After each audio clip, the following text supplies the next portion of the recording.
You're listening to Art Affairs, episode 47. Today I'll be talking to Ken Harman Hashimoto.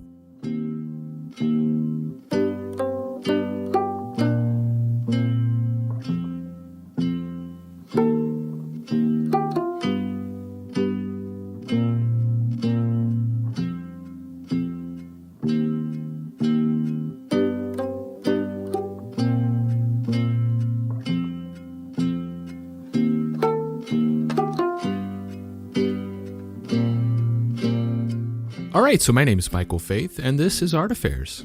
Art Affairs is my attempt at shining a spotlight on the many wonderful people that make up this amazing art community, featuring conversations with artists, gallerists, curators, telling their stories. You can dig through previous episodes, complete with show notes, at artaffairs.podcast.com, but the best way to stay plugged in is to subscribe on your favorite podcast platform. And if you're really enjoying the show and want to help support what I'm doing here in an even bigger way, check out the Art Affairs Patreon. Not only does it give you an opportunity to help keep the show going, but there are several community-oriented benefits as well, like getting early access to episodes and suggesting questions for upcoming guests. You can find all the details on patreon.com/artaffairs. You can also connect with the show on Instagram and Facebook at Art Affairs Podcast. All right, so today's guest is gallerist Ken Harman Hashimoto. Ken is truly a man of many hats. He's the owner of 3 galleries, both print and book publishers, and now a puzzle company. But as we talk about, it's impossible to do as much as he does unless you surround yourself with good people. We talk about that. We also talk about how all these endeavors first got started, what he's hoping to achieve in the future, and a whole lot more. So I hope you enjoy my conversation with Ken Harman Hashimoto.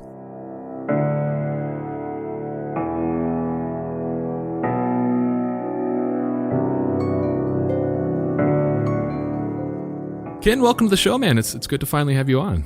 Yeah, you too, man. It's been a minute. Yeah. When did I see you last? LA? For Horty show. No, it was Esau's show in Arizona, I think. At right? Mesa. Yeah. Yeah. That's cool, man. That was 2 years ago, something like that. Yeah, 2019, I guess. It was like spring or May of 2019, I think is what it was. Yeah. Cool. Well, I will be returning there next year in October to Mesa, the Mesa Arts Museum in Mesa, Arizona, right outside of Scottsdale, where I will be presenting the 10th annual Moleskine Project group show. Nice. I love the Moleskine. Yep. So it'll be a beautiful museum exhibition. All of the works will be available for sale through the gallery, all brand new work. And it will open alongside, I think I can say this, I assume that this is okay to make public information. It'll open alongside a Ron English solo exhibition as well. Very cool. So that'll be a pretty big deal. And looking to get a new book published for Moleskine Project, maybe do a catalog for Ron. I went to his house a couple weeks ago to chat about that. And so that'll be cool, man. I love that area. We do the Frank Lloyd Wright show there too. It's right next door. So I didn't realize you did that at do you do it at Mesa or just in Arizona in general? So Frank Lloyd Wright's house, his actual house where he lived and where his studio and architecture school were, is in Scottsdale, which is adjacent to Mesa. So it's a 10-minute drive from the Mesa Arts Museum to Frank Lloyd Wright's house. They're, very close to each other. And I will be in Scottsdale at Wright's house this October, for our next Frank Lloyd Wright show. So I'll be spending some time in this area. I love it. Very cool. And shout out to Frank Gonzalez holding it down at Mesa Museum there. That's my dude. All right, awesome. So before we dive into your background, which is somewhere that I usually like to start with folks, I wanted to ask you a little bit about your name, because I know for many years, and certainly when I first met you, you were going by Ken Harman, but then a couple years ago, you said, I want to embrace my birth name and go by Hashimoto. So I wanted to ask you a little bit about both sides of that decision. I guess what made you want to, what motivated you to go with the Harman name, and then on the other side of it, what made you decide to go ahead and go with Hashimoto? For sure. So for anyone who doesn't know me, I'm half Japanese. My mother is from Japan. She's actually from Hiroshima. She's also 79 years old, which means she remembers the bomb. She's an atom bomb Mm. survivor. Um, Wow. and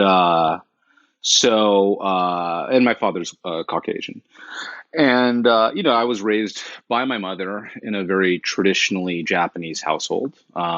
First generation immigrant parents oftentimes, are pretty, it's a different life, right? You don't know it until you live it. And so I grew up in a very traditionally Japanese household, but I'm not necessarily Japanese looking because I am multiracial. And interestingly enough, I have dual citizenship. And I have dual citizenship under both names. So it depends on where I am, will be what my name is legally. In the States, it's always been Harman. Just traditionally you take your father's name. But after I opened Hashimoto Contemporary, one of my galleries in 2013, I sort of kept encountering this interesting situation in which, because I'm young, or at least I was then, I'm not really young anymore.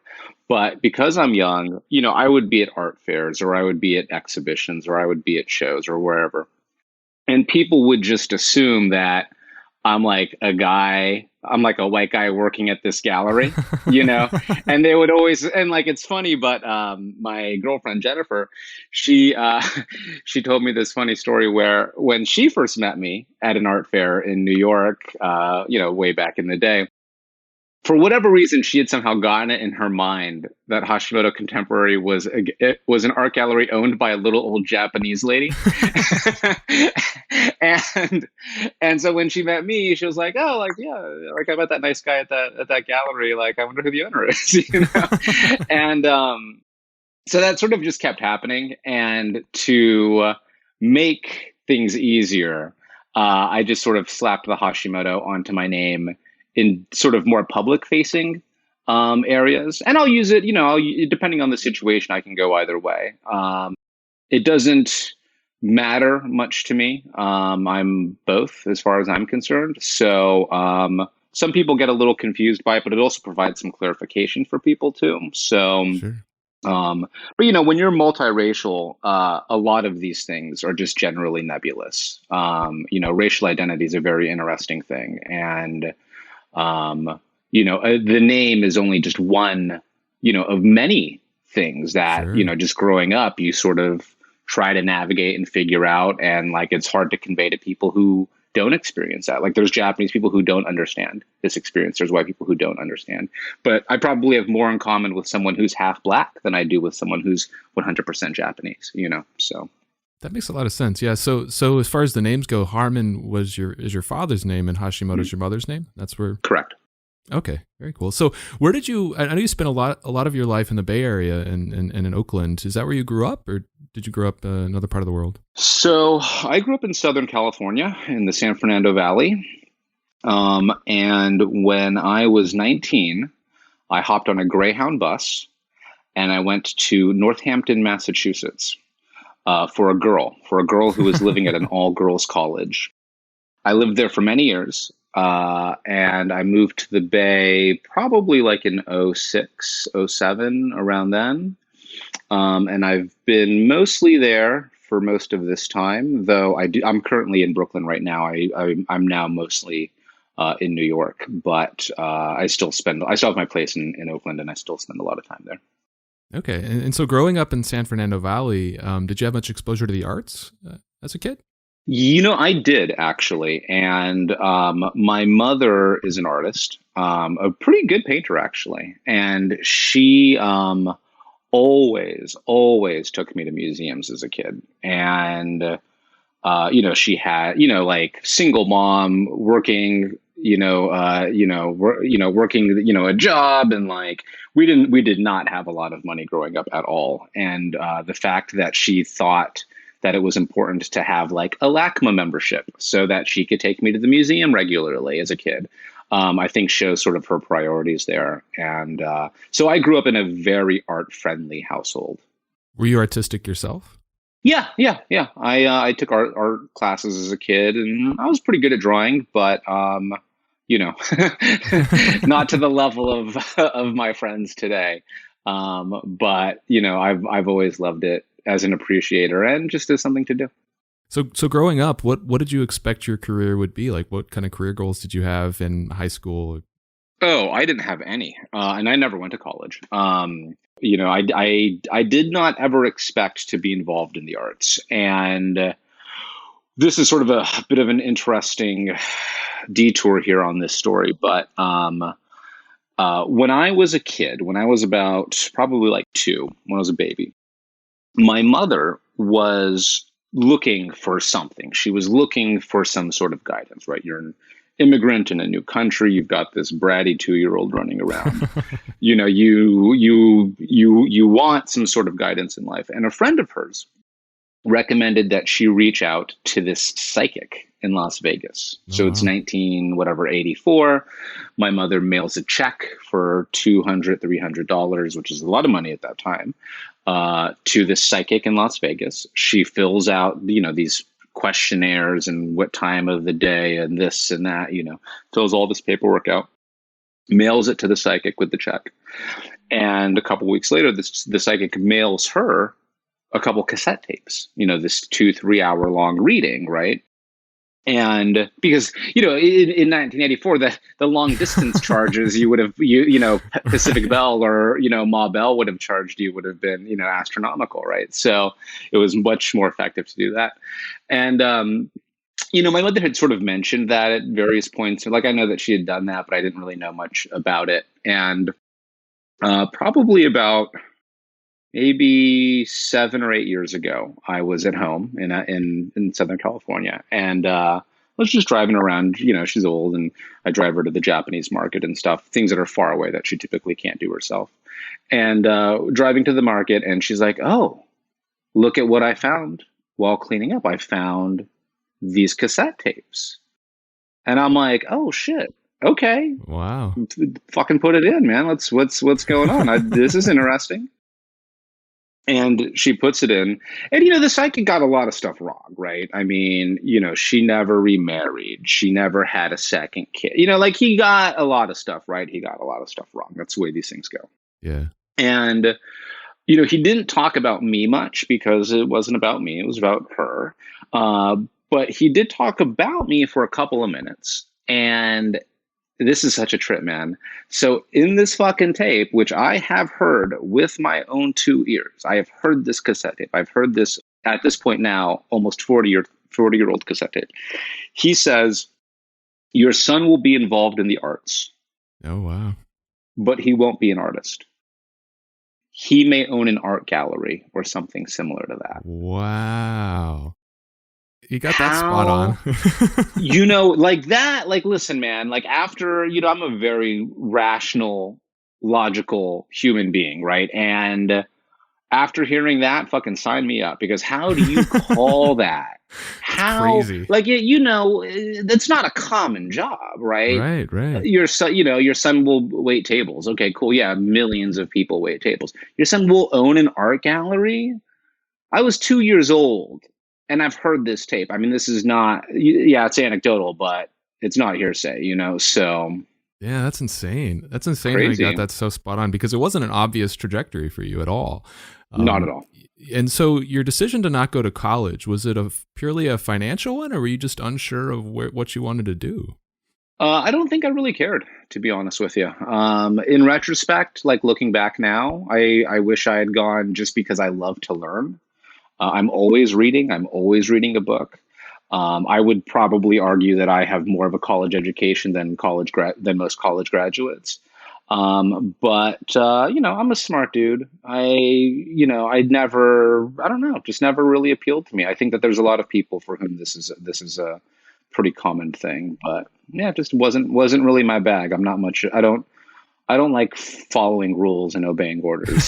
So, especially at that age, I was not really amenable to that. So you moved out to the Bay Area in 2006, which is a couple years before you started working for Arrested Motion. And during that period, you were waiting tables, and I think you had even gotten your sommelier license at one point. Is that right? Yeah. First level. Not. I mean, the first one's the easy one, but yeah. Right on. And so how did you ultimately get hooked up with Arrested Motion and start doing art writing? Yeah. So, for those of you who aren't familiar, Arrested Motion's like an art blog. They've been around for quite some time. They probably started in 2009, 2008, 7, around then. So they've been around for a minute. They're not quite as active as they used to be, just because the landscape has changed, and um, the internet has changed a lot since then. But for a while, they were a very active art blog and website and forum and stuff like that. But I met one of the co-founders of Arrested Motion in January of 2009 in Washington, D.C. at Obama's inauguration. Oh, wow. And Tanley is his name. And I met Tanley in D.C. at the inauguration. And I just sort of started, he had this new website, and was looking for someone in the Bay Area to cover gallery exhibitions and do studio visits and go to openings and stuff like that. And I was sort of doing that stuff anyways. So I started writing for them pretty regularly for 1 or 2 years, couple years, at which then I met the owners of High Fructose magazine, they also live in the Bay. Got a job with them, and then served as an editor there for a couple years before opening my first gallery in 2011. So you had already been pretty active in like the gallery and the art scene in the Bay Area before you started writing for Arrested Motion? Yeah. So the reason that I was at a presidential inauguration as a I don't know how old I was, 22-year-old kid at the time. I think my quote unquote real job at the time was I was working at Whole Foods. I want to say, okay. yeah, I was working at Whole Foods at that time, and just bagging groceries, stocking shelves, whatever. And at the time, I had a website of my own that was focused on the artwork being made around the Obama campaign. Oh, wow. Shepard Fairey's Hope, for example, that's the seminal piece, right? So basically, I had this website, and I would cover all the different things happening in the art world in regards to the Obama campaign. And then Obama wins. One of my readers sends me a ticket to the inauguration, because by the time he won, I had a pretty popular website. And so I got a free ticket to this presidential inauguration, which is insane and like such a historic moment. I mean, I can't believe I was there. And of course, as a 22-year-old grocery bagger at Whole Foods, the option of going is very difficult, because hotels in Washington, D.C., especially at that inauguration, it was like $1,000. It was like going to Comic-Con, right? It's like $1,000 a night for a hotel room. So luckily, a friend of mine was curating a show for MoveOn.org and Shepard Fairey. I had known him through my website, just online. And I hit him up and I was like, hey, like, do you have any recommendations on where I could stay? And he said, hey, why don't you come just stay in the gallery? We've got like a storage room, bring a sleeping bag. And so I lived in the back of this gallery with a few artists from that show who also couldn't afford a hotel room. And so I lived in this art gallery for a week, saw this giant exhibition sort of come and happen and develop, and got this sort of behind the scenes look at how that functions. And that was like a pretty eye-opening experience for me, and I think pretty influential in what would later become my career. Yeah, like a precursor almost. For sure. Thanks, Obama. So as far as like starting at the timing for when you actually started up Spoke Art, it was around the same time or a little bit after you started working for High Fructose, if I understand the timing correctly. Mm-hmm. I had been at High Fructose for a couple of years before starting the gallery, but yeah. Okay. And I believe it started as more or less a series of pop-up events. Is that right? Like even before you got your physical location. So how did that first kick off? What gave you the idea to start doing these pop-up events? So my first show ever was in 2010 in Jack London Square in Oakland.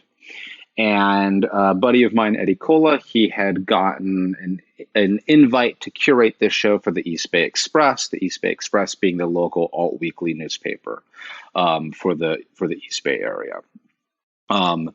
And so I was tasked with curating a show of the best, quote unquote, of the East Bay. And, looking back at that show, Alex Pardee was in it, right? This is 2010. Dave Correa, Skinner, Scott Hovey, Monica Canelo, a lot of great Bay Area artists, including Gats, a street artist who I still work with to this day. Peter Gronquist, an artist I work with to this day. Brett Amory, an artist I work with to this day. Alex Pardee and I just had a show in LA a couple months ago. And Chuck Sperry as well. This was my first time working with Chuck. He brought out Emory Douglas. Ron Donovan was there. And, that was my first exhibition ever. And here we are over 10 years later. And it's crazy, but so many of these artists still work with me. I think that that's a good indicator that I'm pretty good at what I do. And I think that they're pretty good at what they do. And I think it's a pretty good combo. Yeah, good relationship for sure. And so what led to you actually settling down in your first brick and mortar location there on Sutter Street in San Francisco? Sure. So at this time, right, it's 2010, 2011, and I am curating these pop-ups, right? My first pop-up was this East Bay Express show. And from there, it just sort of, you get an itch, right? It's just something that once you do one, you sort of can't stop. And so my next show after that was the first Wes Anderson show, which was a pop-up show. Did a couple other pop-up shows. And in 2011, I've got this buddy, Rod Luff, a painter who at the time was living in Australia. And he's coming to the US for a show at what used to be Phone Booth Gallery in Long Beach. And I hit up Rod and I say, hey, Rod, you're going to be in the States. Why don't you mail me your Moleskine? Because he had been documenting the process of his Moleskine journal. Why don't you mail me your Moleskine? You can do your show with Gary at Phone Booth Gallery, and then you can come up to the Bay and we can present your Moleskine book as its own standalone show. So Rod mails me his book. I cut the pages out, which is crazy. We get the whole book custom framed beautifully. And Rod buys his tickets and gets his hotel and all this and that. And, a couple weeks before his show was supposed to open at this pop-up venue that I had reserved, the pop-up venue goes out of business. Oh, wow. And the show opens in 2 weeks. Like the show must happen. It's not going to happen. Wow. Tickets are booked, everything, right? And of course, back then, there's no pop-up culture. There's no easy pop-up websites like there are today. So, I ask everyone I know, I ask every gallery I know, hey, can I borrow your space for a week? No one has availability. And eventually my friend says, hey, I got a friend who says, hey, the old Huff store on Sutter Street closed pretty recently and it's vacant. Why don't you go check that out? So I go check it out. It's a perfect size. I talk to the landlord. I say, hey, listen, I only need this space for an art show. I'll give you a month. I'll rent it for a full month. I don't need it for a full month, but I'll rent it for a full month. And they tell me, no, it's a minimum of a 2-year lease. I say, fuck it. I've got like the $3,000 needed to cover the deposit. And I say, all right, cool. I sign a 2-year lease. Rod's show opens 2 weeks later. It sells out on the opening night. And I just start booking shows as quickly as I can because I've got 2 years. I've got a 2-year legal financial obligation now. And for those first few months, I'm at the gallery during the day. I'm waiting tables to pay the bills at night. And I'm writing for High Fructose on the weekends. And eventually the gallery does well enough that I can quit my high-paying job at this fancy restaurant and pay myself $35,000 a year, which is what I paid myself for many, many, many years. And, and from there, it's just sort of history. That's amazing that it was sort of just, think about if any one of those things hadn't happened the way that they happened, like the pop-up space venue didn't go out of business. Suddenly would Spokar still be a thing? That's insane. Sure. That's totally. Crazy. Totally. Well, and it's also really cool to know that some of these series that have been a big part of your program even predated the physical location. Wes Anderson's for sure. And then the Moleskine show is still part of your program today. And that was effectively the impetus for getting a physical location. Yeah. That's really cool. So how is it how did you balance the two as you were still working the restaurant jobs and writing for High Fructose and trying to start up your own business? How did you balance all of that? Well, High Fructose that was something I couldn't maintain, partially because as the gallery thing grew, that would eventually become a conflict of interest.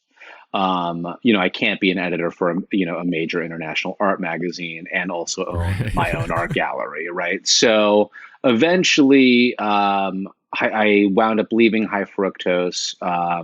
I trained some folks to follow in my footsteps, and they took the reins from me. In terms of the waiting tables job, that's easy enough, because I wouldn't have to be at work until night, right? So I could work at the gallery all day, rush over to work. And, I was a pretty good waiter, to be honest with you. And I could just sort of slide into, just put on your apron, get in, hit the floor at 6 o'clock and sell some food, So yeah, it was pretty easy to balance. Was that sort of a difficult or the transition from writing about art to exhibiting art, just the skill sets between those two different types of work, was that a difficult thing to kind of learn and get your hands around? No. And what's interesting about the art world is that you see this pretty often. Most art writers curate shows. That's very, very, very common. You open any major art publication, and the people writing in that art publication have probably curated a show somewhere, whether on an institutional level or just as a personal project. It's very common. Whereas you don't, Siskel and Ebert never directed a film. Food critics don't open restaurants. Maybe book reviewers. I guess there's probably some book reviewers out there who have written books. But, in terms of the creative fields, there's not a lot of overlap between the criticism side and the more sort of artistic side. But in the art world, it's pretty common, and it was a pretty easy transition to make because you spend your entire day thinking about art, right? You spend your day thinking about it and analyzing it and, trying to figure it out. So it actually probably makes for a better curator. Well, and also just the ability to articulate your thoughts about art. Like, I think that's another component that a gallerist almost has to have, right? One thing that's been unique about Spoke Art since the very beginning is the fact that you guys embraced prints very early on, and that's always been kind of a first class component to your gallery offering, alongside and complementary to the fine art. I guess what went into the decision to have prints be such a big part of your program? I feel pretty good about how early on we started with prints. And I think that nowadays, every gallery has a print program. Many galleries have NFT programs, but back in 2010, 2011, prints weren't something that more traditional art galleries pursued. In fact, it was sort of looked down upon in the traditional, more fine art gallery world. And, as a young, broke art lover, for me personally, prints were really my only option as a fan. So, they were always something that I collected. And I think that as I opened my gallery, when I was opening my gallery, I was also, at the time I was buying Tyler Stout prints from Mondo back when you could. And it was much easier than it is today. And, buying prints from my favorite artists and stuff like that. So, the impetus was on the very first Bad Dads show, we had this painting by Greg Gossel. It was a portrait of Steve Zissou, Bill Murray from The Life Aquatic. Beautiful painting, big painting. It was $3,000. And we sold it. We sold this $3,000 painting, which, at the time was a very big deal. That's a huge, wow, we sold this $3,000 painting. Amazing. And so many people were like, we love this painting, will you make prints? And we're like, yeah, let's make some prints. And we made 100 prints. I think they were $100 each or something, retail. And they sold out in 30 seconds. And we were like, all right, well, okay, we sold this $3,000 painting, which is awesome. But the next week we sold $10,000 of prints of this $3,000 painting. How much is one of these printers? So like literally like then 2 weeks later, I went out and I bought like this large format 44-inch. No, we started with a 24-inch and then we upgraded afterwards. But we started with this large format Epson, slapped it got a warehouse. Put the Epson in the warehouse and just started running our own editions because, paying a third party to print your prints for you, especially, fine art digital prints, is very, very, very expensive. It's pretty amazing to see like how much the print thing has changed since then. So for example, that anecdote happened before the month before that Wes Anderson show happened. I want to say happened in late October, early November 2010. The next month, we had a show of East Bay artists in San Francisco. We brought our East Bay show to San Francisco. We crossed the bridge, and we had this print feature with my friend Chuck Sperry, and we had a wall of Chuck Sperry prints. I mean, and these were like $100 each, it's 2010. And I remember he gave me this Bob Dylan poster and he was like, yeah, I've got this Bob Dylan poster. People really seem to be into it. I'm like, well, it's a fucking awesome poster. So, we'll happily take it. How much is it? And Chuck's like, I don't know, man. Let's make it like $500. And I was like, $500, Chuck? No one's going to buy this poster for $500. You're out of your mind. And we put the poster up and it didn't sell. And like, I want to say like weeks went by and eventually like someone online got wind of it and really, really wanted it really, really badly. And they bought it. And I called Chuck. I'm like, somebody just bought the poster for $500. And Chuck's like, wait, what? Really? I didn't expect that. I'm like, yeah, me neither. It's amazing. And of course, now that's like a $5,000 poster, right? So, the world has changed a lot since then. Well, so it's interesting that when faced with the choice of, when faced with the opportunity to make your own prints, rather than going to a print shop, you were like, we're just going to do it ourselves. Like, and that was effectively, I think, the beginning of the People's Print Shop, which was ultimately founded in, I guess, 2012, a little bit after that. So I guess, why did you immediately jump to that of, hey, we're just going to start another business to do this thing rather than outsourcing it to some other company? Yeah, for sure. So, I think that this is just maybe my personality, but if I can do it myself, I would rather just do it myself. I think that I will probably likely do a better job. I will probably likely make more money. And I just like to be very hands-on. It's how I ensure that it's going to get done correctly. And, the People's Print Shop arose, sort of as an opportunity to produce fine art prints with artists who were working outside of our gallery. Obviously with the gallery, we would publish prints for our artists. But there's all these other amazing artists out there in the world who I'd love to work with, but it doesn't really make sense to work with them at the gallery. If I'm not working with them through the gallery, I'm busy with gallery stuff. So, the People's Print Shop was a solution and an answer to that. And really almost every single year since since 2010, 2011, almost every single year we have made some sort of big jump. And oftentimes that big jump is to solve this problem of how do we do something new? Let's do it ourselves, right? So, People's Print Shop, 2012 sounds about right. I think you've done your research better than I. That was 2012. So then 2013, I think we opened Hashimoto Contemporary. And that was an answer to, I love, illustration. I love pop art. I love street art. I love, these very accessible forms of art that brought me into the art world.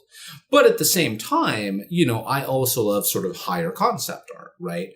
And much as I would happily grab a slice of pizza at my local pizza spot, I also love going to a Michelin star restaurant, right? There's all of these different things that I love, different styles of music that I love, etc.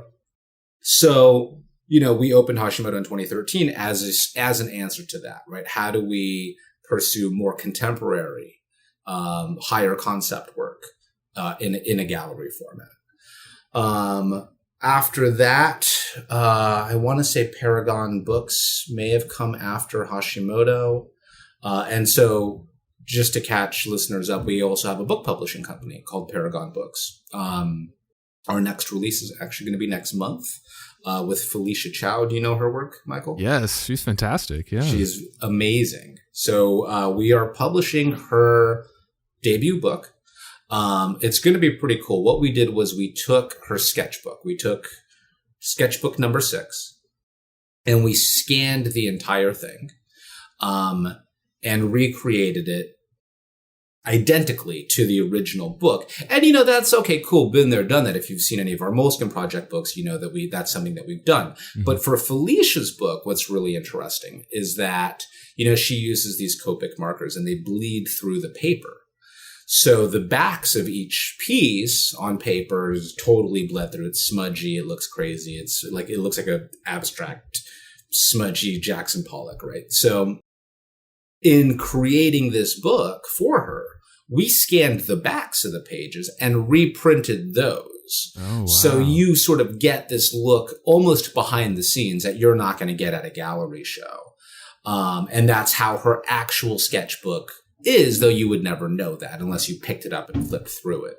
Beyond that, we sort of brought out all the bells and whistles on this. So, she has scattered throughout her actual sketchbook these sticky notes, and they have just ideas, shopping lists, whatever. We had our printer print sticky notes and put them in the same exact spots throughout the book. So when you buy a copy of Felicia's book from us, it's going to have all of that in it. It's pretty amazing. The samples have arrived. They look great. I'm really, really, really proud of this one. And then, those will be available next month through Paragon Books. Shout out to that. So we have our own in-house publishing, book publishing company. We were doing all these pop-up shows in New York for many, many years. And eventually it was like, fuck it, let's just open a New York gallery. So we opened a New York gallery in 2015, 2016. And then now, probably our most recent thing is we've got this this jigsaw puzzle company called Recess. And, the timing was so terrible on this one, man. I can't, this is crazy. All right. So another detour here. I'm sorry. But, this must have been December 2 years ago. I was like, man, jigsaw puzzles are pretty cool. The holidays are happening. It'd be nice if we got some jigsaw puzzles going for our artists. Because such an easy medium to translate, right? I've got a print and I can just put that print on a jigsaw puzzle. This is perfect, right? And so we started looking around. This is December, 2019. Found some factories, got some samples going, and then 4 months later, coronavirus happens. Oh. And that shuts everything down. So our factories are closed, our samples aren't being made, our production's not happening. And the irony of it, because if we had been 6 months earlier on this, if we had gotten the ball rolling a few weeks maybe earlier on this, we would have crushed it, because during the pandemic, everyone was doing jigsaw puzzles. Yeah, right. I would have sold through my entire inventory immediately. It would have been the most successful launch of all time. But of course, COVID, amongst many things, screwed that up, and it didn't so it got a much slower start than it should have. But we're up and running now. We've released a few puzzles so far. I've got these ones with Arna Miller and Ravi Zupa. Are you familiar with that cat series? Mm-hmm. The Drunk Cats. So Drunk Cats dropping soon. Frank Lloyd Wright coming after that. Got some good designs on that. And then, we're pursuing some other series as well. So making our own puzzles. So with the non-gallery business expansion. So I think expanding to Hashimoto, I think there's more of an obvious thing, because you've been in the gallery business, you're opening another gallery, and the New York expansion kind of falls into that same thing, where it's another gallery where you've had experience creating galleries. But with the print shop and the book publishing and now puzzles, those are very different business models and very different problems to solve. So was that a challenge, just learning the ropes of an entirely different business multiple times? Yes and no. The biggest challenge, to be honest with you, is staffing and finding good people and hiring them and keeping them around, especially when you're multi-city. That is so incredibly difficult. And especially in cities like the cities that we're in. I mean, we live in very creative places, but, rent is through the roof. I mean, I'm operating in the two most expensive cities in this country. I know you're in Austin, right? Yeah. I know things are expensive in Austin. I know. I feel your pain. But the Bay Area is nuts. New York City is nuts. And the cost of living is crazy, right? So like even beyond just like paying rent on multiple gallery locations, the first of every month, I have to make payroll every 2 weeks. And, finding good people is one of the most difficult things, especially when you're stretched thin and especially when you have multiple locations. But, I've been blessed, much as many of our artists have been with us for a very long time. Our turnover at the galleries is very, very low. Most employees are with us for a few years. So, we've been lucky in that regard. But, the most difficult thing about so for example, like, as I said, like the Recess, the puzzle company, has been sort of a slower start than I would have liked. And beyond the pandemic, part of that is just because I don't have the bandwidth to really dedicate 40 hours a week to this puzzle company. I'm wearing too many different hats. Yeah. So finding someone who can take that and run with it. And right now, it's going to be my buddy, Zach. That really is the only thing that holds me back. And I will tell you right now, if I had 10 more employees and they were all as amazing as the employees that I have right now, we would be so much bigger and be doing so much more. The only reason I haven't opened a gallery in Chicago is because I don't know anyone in Chicago, So yeah, that's really the toughest thing I want to say about being a small business owner with the type of business that we have. And is that Zach Tudor that's helping you? Yeah. Okay, because he's involved in the People's Print Shop too, right? Yep. So Zach, and this is a decade-long friendship. I met Zach. He runs a very popular Tumblr blog called Supersonic, and I guess probably 2011 maybe. I hit him up. I found him on Tumblr. I was like, hey man, really dig your Supersonic blog. I write for this magazine called High Fructose. Do you want to write? And he was like, yeah, and wrote a couple articles, and we just sort of became friends, and I gave him a curatorial opportunity at the gallery, and, now, he's doing his thing. It's great. Awesome. Very cool. Yeah. So I want to talk a little bit about the expansion to open Hashimoto Contemporary. You talked a little bit about that earlier as it being a way for you to get more into the high concept fine art that you weren't really, that wasn't really a part of your program for Spoke Art. In light of those differences in those two programs, one being more pop culture focused and one being more kind of high art, focused, are there differences in the way that you curate those two galleries? I mean, is the activity of curation fundamentally different between those two programs with the different focuses that they have? That's a good question. I want to say no. I want to say that a good show is a good show, and that it's sort of like cooking, right? If you work at a French restaurant and versus someone who works at a ramen shop, right? Those are two very different styles, and those are two very different skill sets, and they're two very different levels of education. But at the end of the day, you're doing the same thing.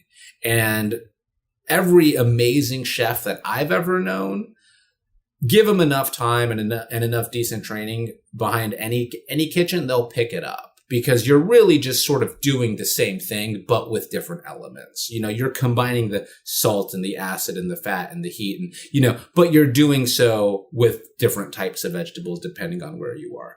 And I think that as a gallerist and as a curator, the considerations that I put into a Hashimoto show are very much the same as what I put into a Spoke show. And so when you expanded to New York, and you'll have to correct my memory if I'm wrong, wasn't that space originally a spoke art space, and then Correct. it changed to Hashimoto? Mm-hmm. What was that situation? Were you originally thinking that would be more pop pop art focused versus contemporary art focused? Sure. So yeah, we did open as a spoke in New York when we opened, which was like 2015 or 2016. Hashimoto was still pretty young at that point, and hadn't developed its collector base the way that it has now. And,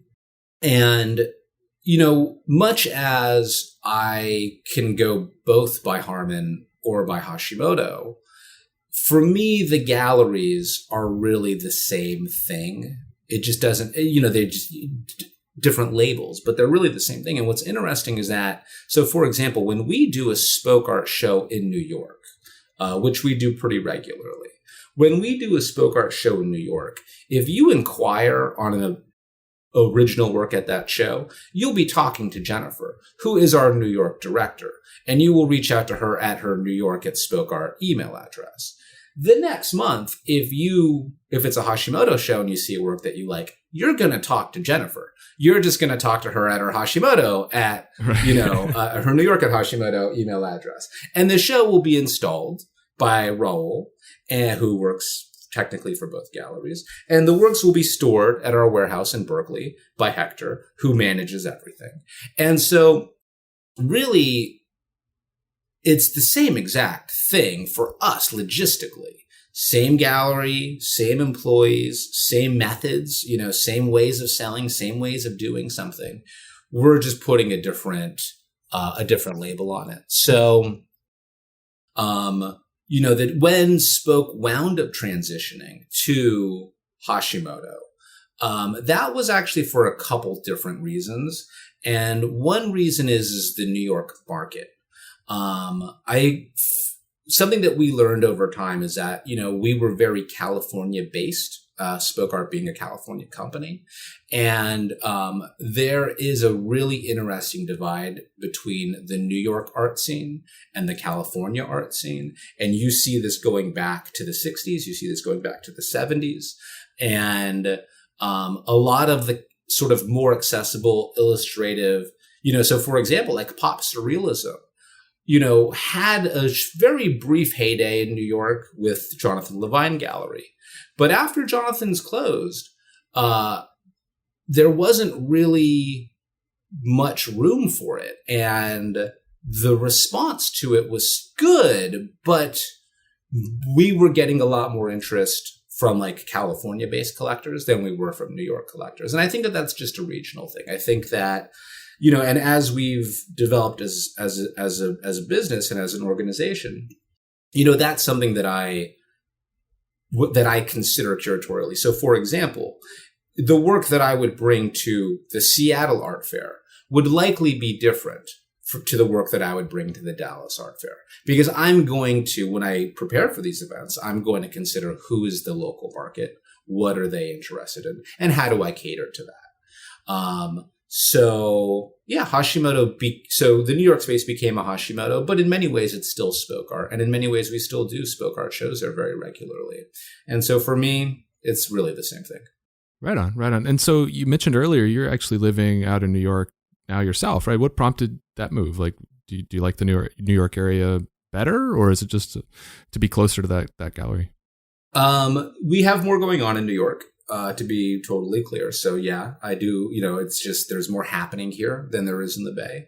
I was also in the Bay for like a decade, and it's a long time. And, to be frank, and I hate to say it, but the Bay Area has changed a lot. It is very different today than what it was when I moved there. And it's changed in some good ways and it's changed in some bad ways. And like, I don't know, it's a city that I love, but it's not the city that I fell in love with.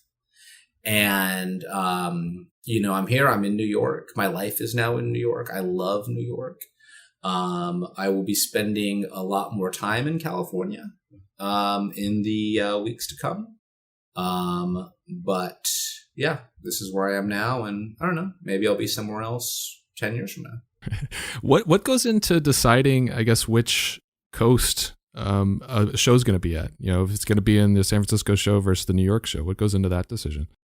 Honestly, a lot of it's the artist. What does the artist want? And that's what's great about being so flexible, is that if I have a spoke artist and they say, hey, I want a New York show, great, done and done. Here's Jennifer's contact. Here are your dates. Do it. So a lot of the times it's what does the artist want? A lot of artists have like an internal checklist of things that they want to accomplish. And I feel that as a gallery, it is my job to help them achieve, these accomplishments. And for most artists, like you want to do a New York City solo show at some point, right? For most artists, a solo show in San Francisco, heck yeah, that sounds awesome, right? Who doesn't want to go? For most artists, doing Art Basel Miami is a really big deal and a checklist. For most artists, participating in a museum exhibition, that's a big deal. For most artists, publishing a book is another thing that most artists want to see and want to accomplish. And, I've spent the better part of the last decade developing this organization in a way that we can actually provide all of these things. Like you want a show in New York? Done. You want to go to Miami? Done. You want to be in a museum show? Cool. I've got one coming up. You want a book? Great. Let's do it. And, and that's something that I take a lot of pride in. Yeah, it's like every aspect of your business has been to check off a box of a potential thing an artist might want to do. It seems Absolutely. That's really cool. So, you talked a little bit earlier about how important and really vital having a strong team around you has been, and I really see that just in the way that you kind of run the business. How is leadership and curation divided across the three different spaces, the two in San Francisco and the one in New York, and how much of it do you manage yourself versus giving people like Dasha and Jennifer the freedom to kind of do what they want to do? The galleries in many ways are informed by our employees and by our curators. And a lot of the newer artists that we bring onto the program are artists that are introduced to the gallery through our curators. And on average, Jennifer and Dasha typically have anywhere from 1 to 3 exhibitions that are theirs and that they can curate. And I say, carte blanche, do whatever you got to do. Could you include this one person though? I really like them. But other than that, have fun, and some of our best artists have come to the roster this way. And in many ways, the identity of Hashimoto especially has been reflective in the employees that we've hired and their interests, right? Because if the gallery only catered to people who have my exact specific interests, I would be our only customer, right? There's very few people who like exactly what I like. You need people working with you and working for you who have good taste and who have a good eye and who can contribute, because it really is a bigger conversation. It really is, this encompassing thing, and allowing and having our, employees and giving them that flexibility and that freedom is just good. It's good for us. It's good for the gallery. It's good for our artists. And it's something that we take a lot of pride in. And giving my employees autonomy is pretty important. And so, for example, breaking news, this is not public record yet, so maybe Art Affairs podcast has the exclusive here. Right. But for example, Dasha just moved to Los Angeles. Oh wow! 3 days ago, and Hashimoto Contemporary Los Angeles is opening on September 10th. That's huge. It's huge, and man, Michael, I cannot wait for you to see this space. It's in Culver City. It's 2,500 square feet. It's a beautiful museum quality level exhibition space. It's amazing. This was the original location for Blum and Poe Gallery when they opened 20 years ago in Los Angeles. So this is where Takashi Murakami had his first solo show in LA. This is where Nara had his first solo show in LA. It is currently across the street from Blum and Poe. It's on South La Cienega. It used to be Zevitas Marcus Gallery. And it is a beautiful, beautiful, beautiful space. And it opens in like 3 weeks.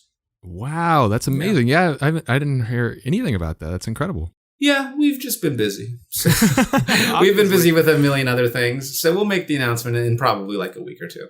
Awesome. Very cool. Congratulations on that. That's exciting. Thank you.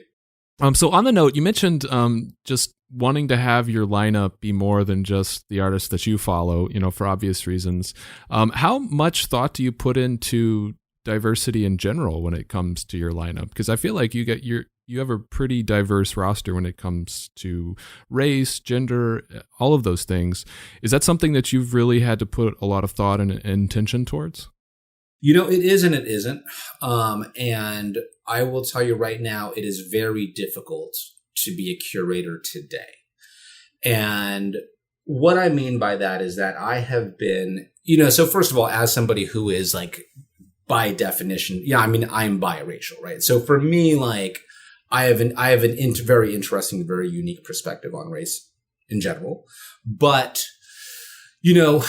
it has to be something that we consider. But at the same time, you don't want it to be something that you're doing because you feel like you have to do it, right? Yeah. And so, like, I look at my program, and our program has always been very heavy on female artists. And I want to say we were very much before the trend on that. And that just happened naturally. It just happened organically. A lot of the artists that I loved happened to be women. We gave a lot of those female artist shows. As the social conversation has evolved over the years, that became a thing. And a lot of galleries were like, oh no, we need more women artists. And I was just like, whew, yeah, we're covered. We're good, man. We're about 50%, 50% of our shows tend to be female artists. And that was never intentional. It was just how it happened. Looking at my roster today, I feel like I've got a lot of good Asian artists. I feel like I've got a lot of good Hispanic artists. I feel like I've got a lot of good female artists. I feel like I've got good Black artists. I don't have any trans artists though. And, to some degree that bothers me because I want to support the trans community and I have nothing but love for the trans community. But at the same time, as a curator, I don't want to fall into this trap in which I say, oh, hey, you're trans. I'm going to give you a show, because that's not the answer, right? The answer isn't saying, oh, well, you check my box, come here, and now I can pat myself on the back and saying, look, I have this underserved community in my gallery. Good for me. Everyone congratulate me. That's not what we should be going for as an artistic community. And I see it happening. I see that happening in museums. And it's progress. It's progress because it is good to be giving those opportunities, but you have to be giving them for the right reasons and for good reasons. And I don't think any artist would want to hear, oh, cool, I got this opportunity, not because of my work, but because of my color or because of my identity or what have you. And so that's just a really tricky thing. And, it's something that we all need to take consideration in. And I think that, what's interesting about your podcast is that I think that you, much like me, have sort of a background both in pop art and in contemporary art. Yeah. And I can tell you right now, the pop art scene suffers a very serious lack of representation. And, there just aren't, I don't know what it is, man, but like there are like the fact that name female pop artists who like screen print, go name them. Like, how many can you come up with? Because I can probably come up with like 4, right? And I've been doing this for a decade. And why is that, right? Is it because the scene is not inclusive enough to begin with? Is it a subject matter that maybe doesn't appeal to that demographic? That doesn't seem right. So why don't we have more female screen print artists working in the pop culture scene, right? We need more. That needs to be something that we focus on. But at the same time, and just to this is just this onion, right? You just keep peeling back these layers and these layers and these layers. So a few years ago, and again, before the trend, I think a few years ago, Hashimoto did this exhibition that was only female artists, in the show. And what we intentionally did at the time was there was nothing in the show title that suggested that this was a female artist show. And when you read the press release to the exhibition and the curatorial statement to the exhibition, there was nothing in it saying, hey, look at all these female artists that we put together. The only way that the viewer realized that they were in a gallery exhibition surrounded entirely by works created by female artists was when you looked at the artist roster and you said, wait a minute, there's no men in this show, right? Because, and that was an intentional decision that we made, because we don't want this to be a novelty, right? Female artists should not be a novelty. It shouldn't be like, oh, wow, look at that. Isn't that cute? That's, how interesting. No, it should be the norm, right? You should walk into a museum and see Black artists and see trans artists and see female artists and see Indigenous artists without it being a spectacle. It should just be how it is. And so trying to find a way to normalize that was in many ways the intention behind that show, which is why we didn't advertise that it was a female artist show, because it's not a gimmick and it shouldn't have to be a gimmick. Yeah. No, I think that's an important distinction, and it's an important point to make, which is, it needs to be authentic. It needs to be something genuine, not somebody just checking a box saying, okay, I've checked, I've got all of the representation that I need.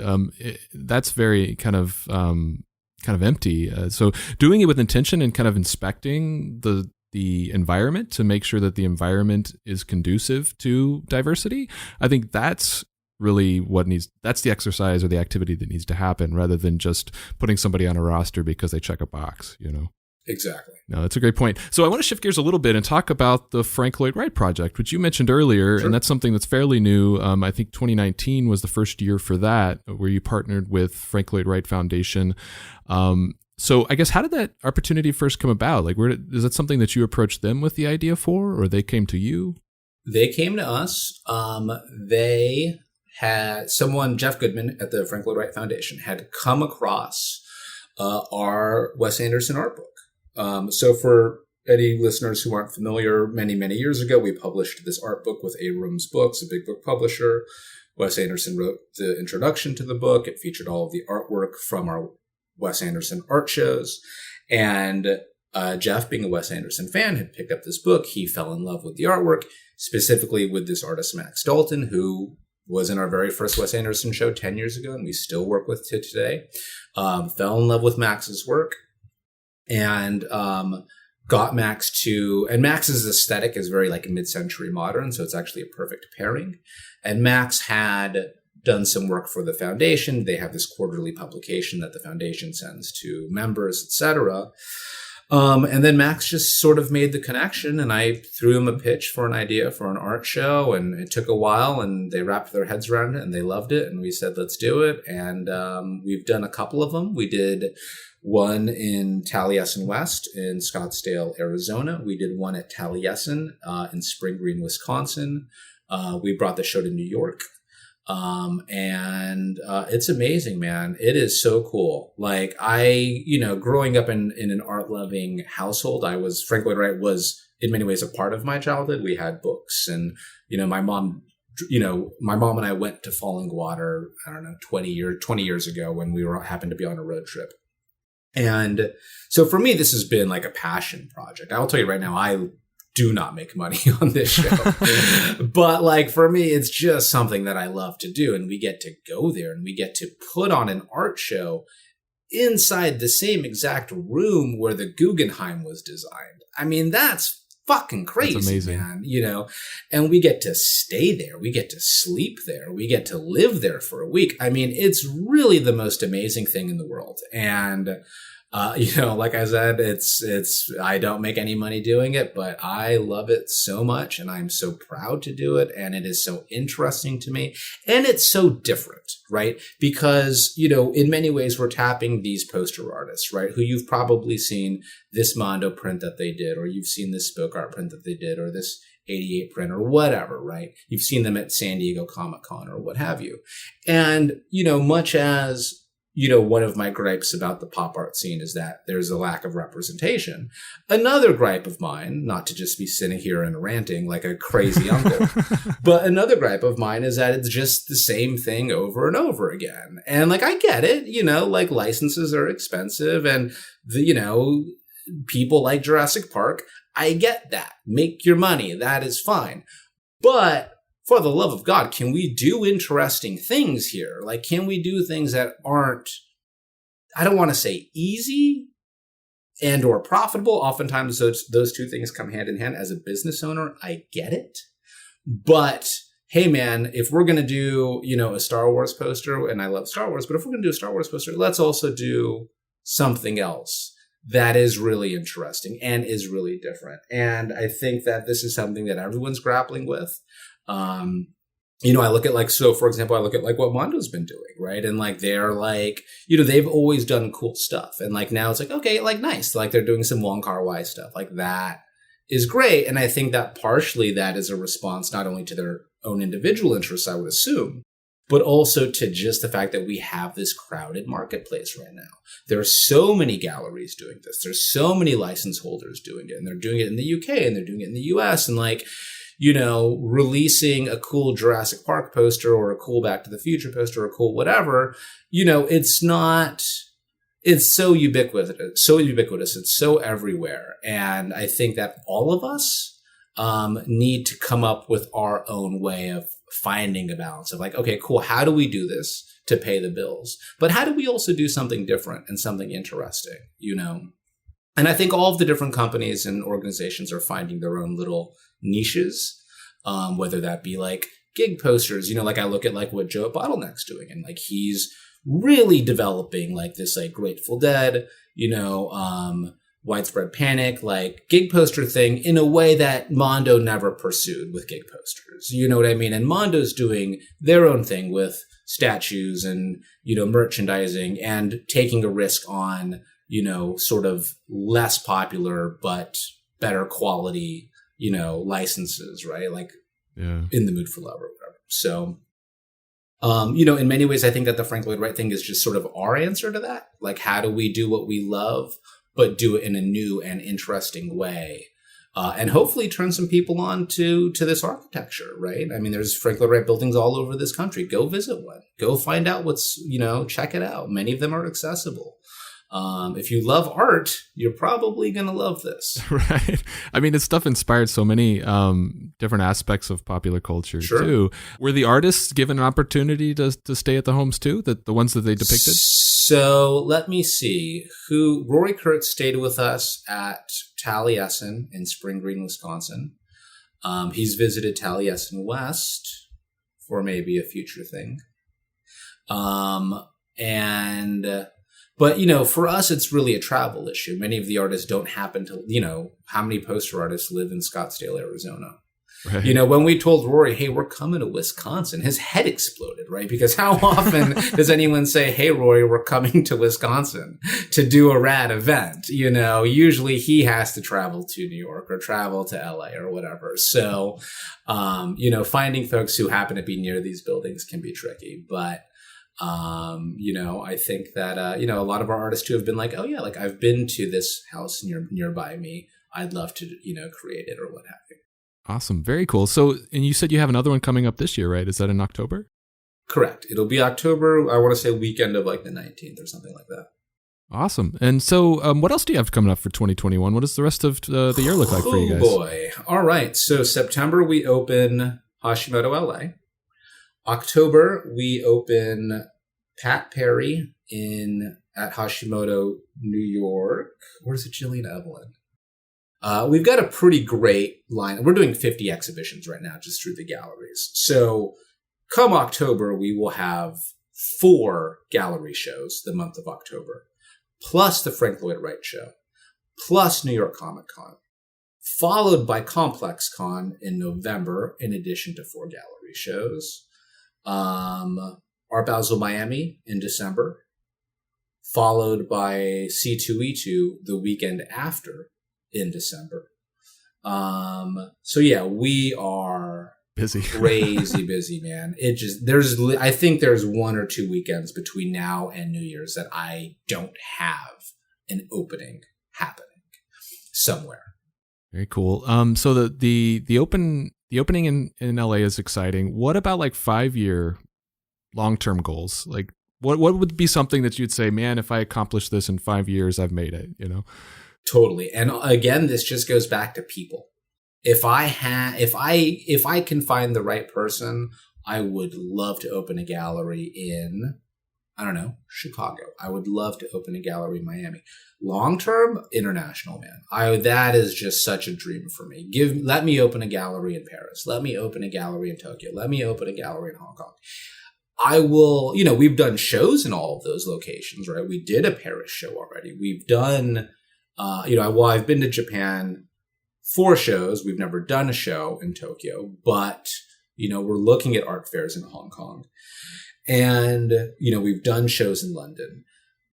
Opening a space in one of those cities would be a dream. That would, if that, what's on my checklist of boxes to check off in the future, that would be one of them. So, but again, it's really just about finding the right people to run it, because we've got the artists and we've got the collectors. It's just getting boots on the ground. Awesome. Very cool. So last question. This is something that I like to ask everybody. Mm-hmm. Who is one artist that you'd like to see me have on the show? Good question. I hate to say it, Michael, I don't listen to a lot of podcasts, so I don't know who you've had on your show already. Just to be totally clear as to why I don't listen to podcasts. I love them, but as someone who spends his day answering emails, I can't listen to them, because unlike every artist friend I have spends all day listening to books on tape, listening to podcasts. They're in their studio for 8 hours. They're working on oil painting. They've got it on in the background. It's great. I can't listen to a book on tape while answering collector inquiries. You know what I mean? It's going to mess with my head. So I don't really listen to a lot of podcasts. But who should you have on your show? Gosh, man, I don't know. That is a good question. Have you had Mike Mitchell on your show? I haven't, no. I will tell you right now, I think that you should have Mike on your show. Have you had Mitch from Mondo? No, I haven't. And that would be a lot of fun too. I've known Mitch for several years. And well, I think that, the only reason I recommend those 2 people specifically is because I find them to be really interesting, engaging, funny people. And I think that they would probably be good guests. I would listen to that. Mitch would probably say something hilarious. But yeah, man, I don't know. I think that just getting interesting, opinionated people is probably the way to go, or get people on who are going to talk about what's happening today. There's all sorts of drama, especially in the poster world. Poster people are nuts. All sorts of drama happening. Even today on Facebook, I saw something I probably shouldn't talk about. Uh-oh. Talk about these things. That would be great. I would listen to that. Awesome. Very cool. So, Ken, thank you so much for doing the show, man. I really appreciate it. This was a lot of fun. Really, really, really good catching up with you, Michael. And I will hopefully see you at something sometime soon. Maybe at Mesa, maybe at an art fair, maybe at a con.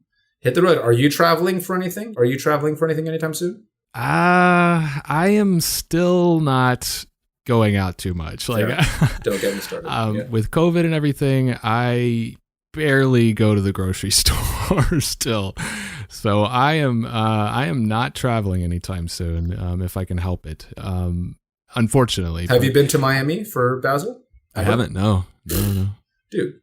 So should that be my first post-COVID? Oh, not this year. Don't come. No, not this year. No, don't come this year. But that needs to be on your short list for sure. Okay. And I definitely need to come out to LA again. So the fact that you guys are going to have a space there now will be another reason why I should come out. Yeah, absolutely. And ThinkSpace has moved into a new location. It's beautiful. Yeah. I checked it out last time I was in town. Yeah, man, come through. I'm sure I'll see you somewhere, sometime. Maybe when Hashimoto Austin opens, I'll let you know. All right. Very cool. That's a good place to close out then. Cool, man. Cool. So that was good. What'd you think?